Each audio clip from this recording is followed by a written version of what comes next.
You're listening to episode number 97. Welcome to the Inner Singer Podcast, providing you with tools and techniques that you need to accelerate your singing, your performance, and your inner game beyond what you thought was possible. And now, your host for the Inner Singer Podcast, Mike Goodrich. Hey everybody, Mike Goodrich here. Thank you so much for tuning into the Inner Singer Podcast. Thrilled to have you here and so happy that you've decided to join me today. As always, I want to get right out of the small talk and get right into the content today, which is a natural singer. Now, there are a lot of questions always about, am I a natural singer? What makes a natural singer? Do I have to be a natural singer? And I get them all the time. And I recently got one. A student of mine sent me a recording of his and then a recording of two other people that he considered more natural than himself.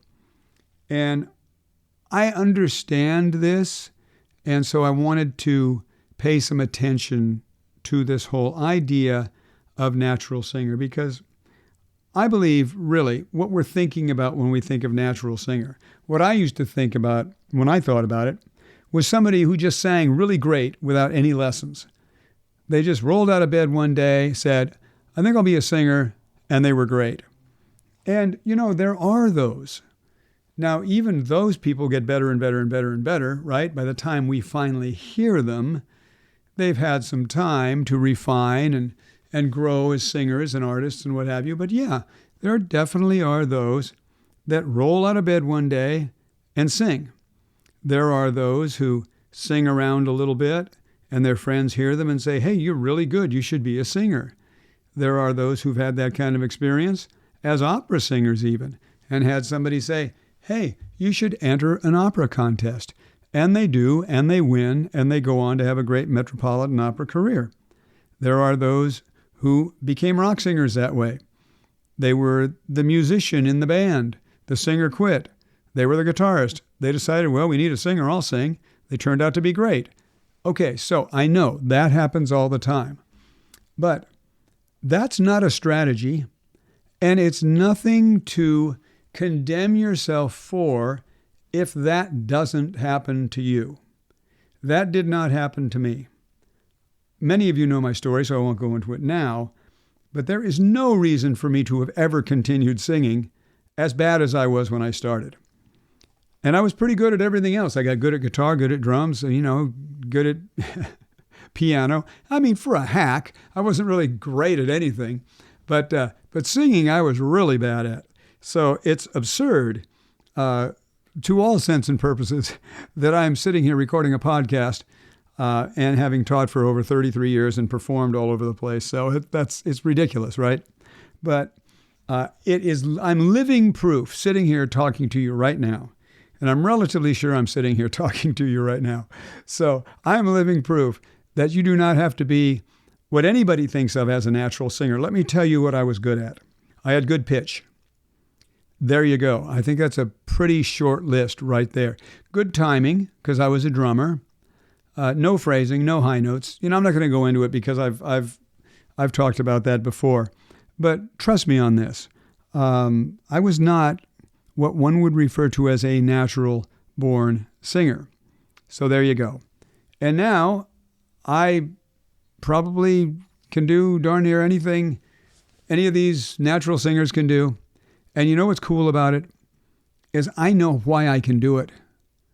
And so, that kind of puts you a little bit, not in a status thing, but it puts you, I don't mean above, but certainly better off than somebody who just kind of opens their mouth and it works, and then one day they open their mouth and it doesn't work, and then they call somebody like me and say, hey, I used to be able to hit this note and I don't know what I'm doing now. I can't get it. I don't know what's going on. So there certainly is something to be said for learning how to do this. Okay, I'm on a little bit of a rant, so I want to get back to the idea of a natural singer. So I know I've done this myself and said this myself, so I'm not going to bore you with the whole be yourself, be unique. But what I am going to say to you is be yourself and be unique with a touch of humor, because There is only one you. There is only one you with your singing voice. Your singing voice is not somebody else's. It can't be anybody else's, and nobody can be you. So we've got to get out of comparison mode and saying, hey, this person sounds like a natural singer, because we really don't know anything about them unless we've read a biography, heard a tons of interviews, or whatever. We really don't know what their backstage is like. We know what their onstage is like because we see them perform, and we assume, oh gosh, they sound so natural, they're this wonderful singer, right? We don't know how much work went into that. We don't know how much they've improved since they started. So we've got to take these people off a pedestal, right? Put ourselves on the pedestal for a while and really honor who we are and our unique qualities, because we are unique. And I can prove it to you. And I'll prove it like this. Our iris in our eye is unique. There are no others like ours. Our retinal patterns, unique. None other like ours. DNA, unique, unless you're an identical twin. Palm vein patterns, dental records, gait, the way a person walks, voice patterns, fingerprints. All of these things make you completely and totally unique. So your main job is to exploit that uniqueness. And my vocabulary might not be great, so I hope I'm using exploit in a positive way. But what I mean is let your light shine. Highlight your weaknesses. There are so many great singers. I know I just said that, right? There are so many great singers who, if you changed their weakness or what they perceive or what a voice teacher perceives is their weakness, they wouldn't sound at all like they sound. I used to know, I still do. Actually, I probably shouldn't say this because she's a very, very, very famous singer. Not so current anymore. She's older now. So I won't say, I'll tell the story, but I won't say her name. A very, very famous singer from the 70s, 80s, became a really wonderful actress and been around for a while now, right? I used to know her teacher, still do, her voice teacher, and was constantly trying, to her credit, to help her with something that affected her voice, but that thing that affected her voice gave her a very unique quality, which she never changed, which is actually pretty cool because had she changed it, one never knows what she would have sounded like or how that would have affected her fan base or her career. Now, I can't say her name because I just don't feel right about doing that in public, but there are many stories like that. As a matter of fact, my mentor, who was Seth Riggs, I don't mention his name often, but Seth was great. And he worked with Michael Jackson and he worked with everybody way, way, way back when, right? When I first started working with him in '88, he was working with everybody on the planet. He was the celebrity vocal coach. Now everybody calls himself a celebrity voice coach if they have some celebrity that's been in a B movie that nobody's ever heard of. All of a sudden, all over the internet, they're a celebrity vocal coach. He was the real deal. He was actually a celebrity vocal coach. Backstage at the Grammys, warming everybody up every year. And then a bunch of others bounced up, and I've worked with a bunch of celebrities, but I do not call myself a celebrity vocal coach because it kind of annoys me. Anyway, the point is, Michael Jackson gave him a quote stating that he was able to really, really help him and yet not interrupt his style, right? Because he didn't have an agenda other than helping the singer, which is my agenda. I just want to help the singer, and I want to help the singer be the unique singer that they are. So now that we have established that I've completely proven to you scientifically that you are totally unique, now comes the big task that is your responsibility of accepting that uniqueness and going on a quest to discover the uniqueness and not compare yourself to everybody else that you think is more unique or better. because the people that we admire, certainly the people that I admire, are totally unique. When the Beatles came out, there was nobody like him. Elvis came out, nobody like him. Elton John, nobody like him. Billy Joel, nobody like him. Sting, nobody like him. Beach Boys, nobody like them. You know, when Clapton hit the scene, nobody was really playing lead guitar like he was. Led Zeppelin, nobody liked them. Aerosmith, nobody liked them. Steven Tyler, nobody sounds like him. I mean, I could go on and on and on and on and on. But cookie cutters never make it, right? Cookie cutters play second fiddle. Cookie cutters do not headline. So don't be a cookie cutter. Be the original cookie. Be yourself. Be your unique self. Now, go on a quest. Number one, my suggestion would be to go on a quest inwardly. This is the Inner Singer podcast, right? Go on a quest inwardly to discover what beliefs you must have about yourself that would allow you to think that you are not good enough to just sing with your own voice.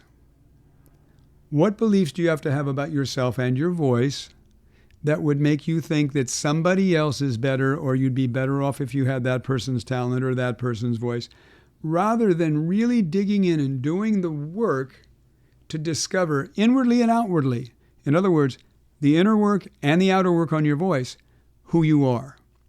And putting yourself out there, because comparing ourselves to somebody else, and I used to do it all the time, and wanting to have somebody else's voice, and I used to do that all the time, is a safety net. And what we're basically saying is, I'm not good enough and I don't feel good enough to go out there with my own voice, because I'm going to be laughed at and I'm going to be ridiculed, I'm going to be criticized, and I'm not going to be accepted. But if I sounded like that, I would go out there. But you know, most of the people who sound like that didn't sound like that when they first went out there. Granted, some of them did. Who cares? Some people win the lottery. It's not a good strategy. Just learn how to accept yourself and your voice. Once you have that, start singing a lot. Emulate and integrate. That's how these great singers usually discover their uniqueness and their own interpretations. They emulate other singers for a while, and they develop their own style. They integrate what the other people do into their own style, into their own feeling, but they have to have some idea of who they are, and they have to have some sense of confidence in their interpretive ability and their interpretation of a piece of music and a lyric, to be able to then integrate these other things that they're emulating from these other singers into their own style. So they incorporate it all and they come out with their own style, right? Steve Perry used to listen to Sam Cooke a lot. Ray Charles and Donny Hathaway were Stevie Wonder's influences, right? Now, Stevie Wonder is somebody that people want to be like.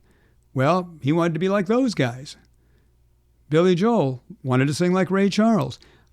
I have a long list. I just taught a class. I wrote a book called Fearless Singing, a short book, which I'm going to, you can get that in a link I'm going to offer you at the end. There's a link in the description. It's free. It comes with great bonuses, great bonus videos. It's a short read. It's really, really, really good. I'll put the link in the description, and I'll tell you a little bit about it before we finish here.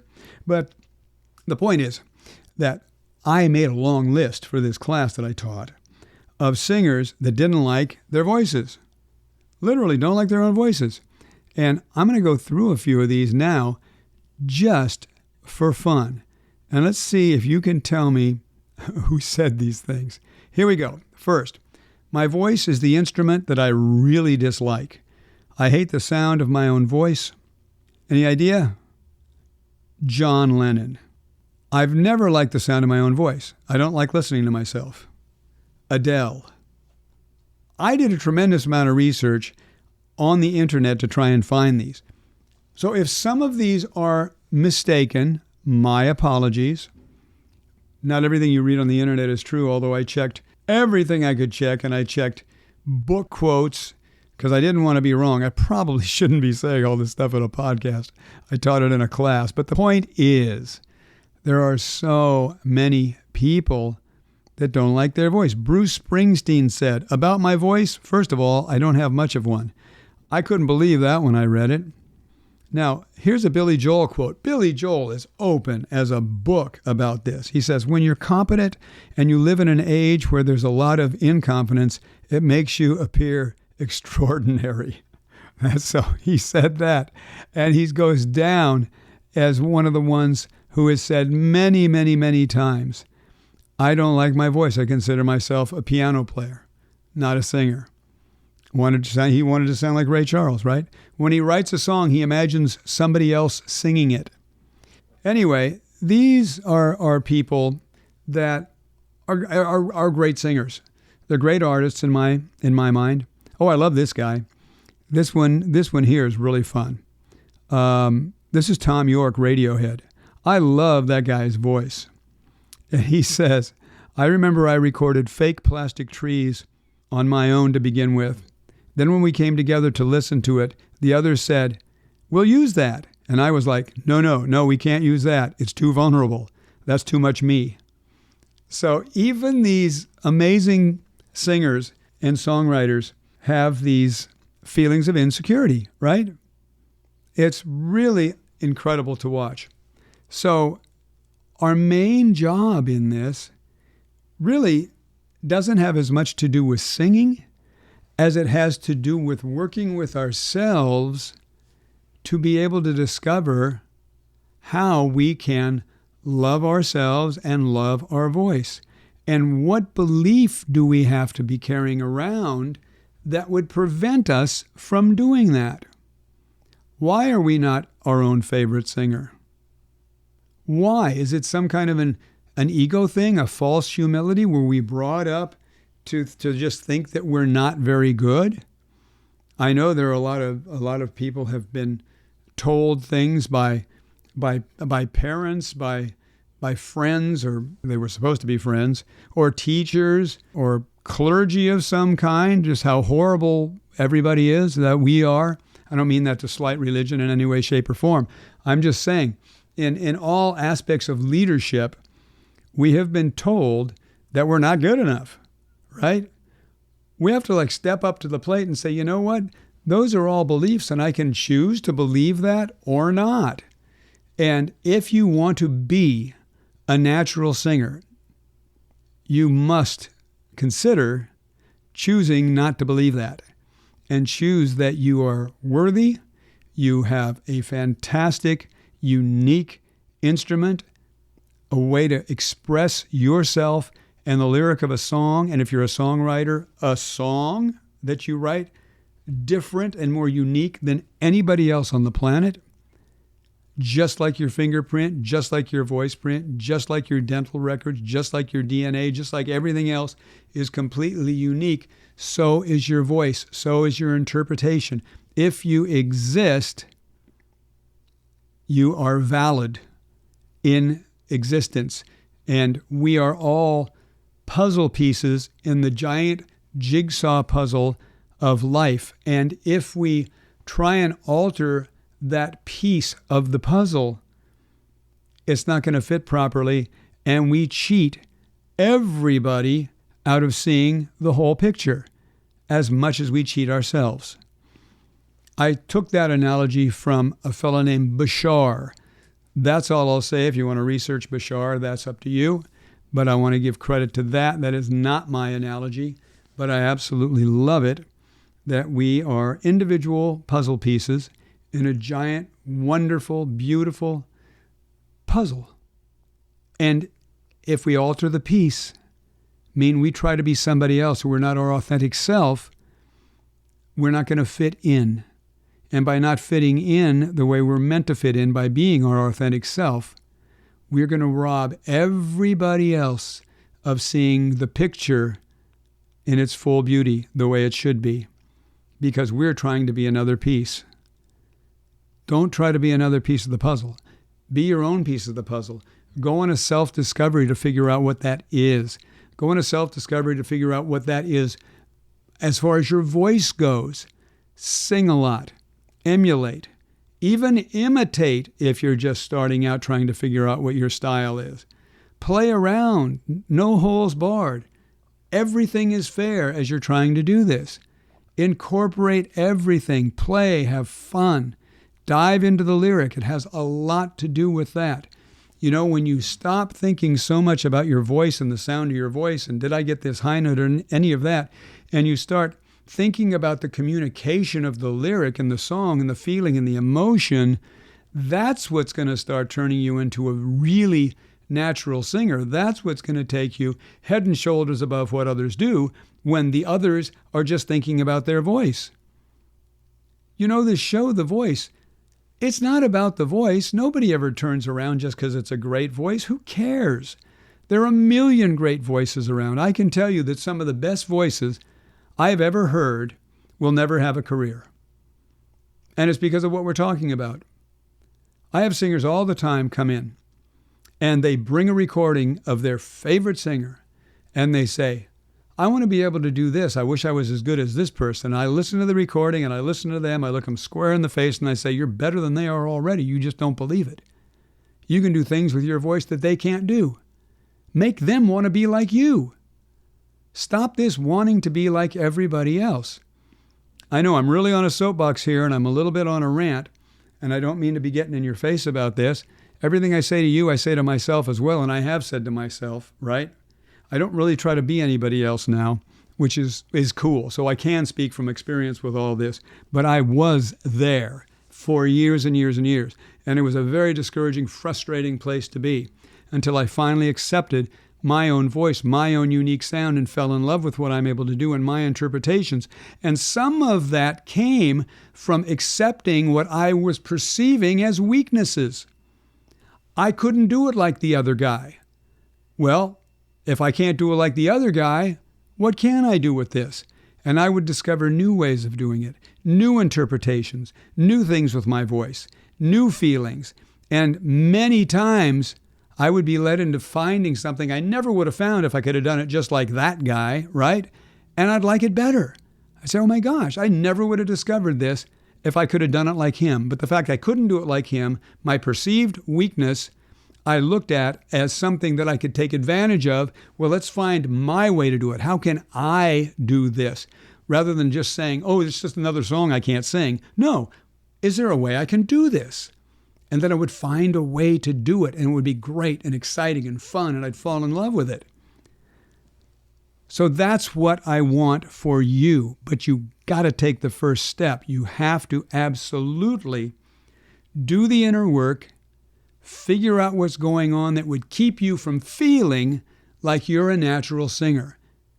And it doesn't mean high notes, it doesn't mean range, it doesn't mean vocal quality, it doesn't mean any of that, because no matter whether you have no high notes right now, no vibrato, no range, and limited everything, you still are unique. You still are yourself. And from there, you can build. People win with bad hands in poker all the time, right? And I'm not saying anybody has a bad hand or a bad voice, but I know a lot of us have decided that we have been dealt a bad hand with a bad voice and we'd rather be like this person. But you have no idea how much you can improve. You have no idea what I sounded like and what I can do now. I can't hardly believe it, except I do believe it. But it's amazing to me, the way I started out. I wish I could impress upon you. Now, it took a long time, yes, and I was totally dedicated and committed, and I did the work, inner and outer.